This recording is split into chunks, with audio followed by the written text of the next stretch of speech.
un altar con tu calaca, tu calavera de azúcar blanca.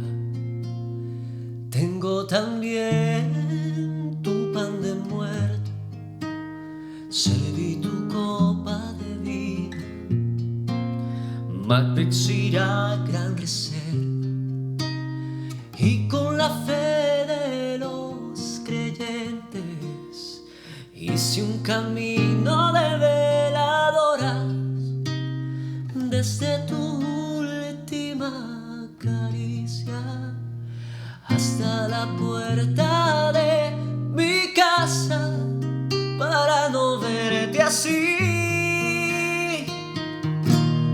muerta en vida, con la mirada perdida, sin encontrar salida de la vida que elegiste, siempre con cara triste y dolida. Dicen que vas muerta en vida.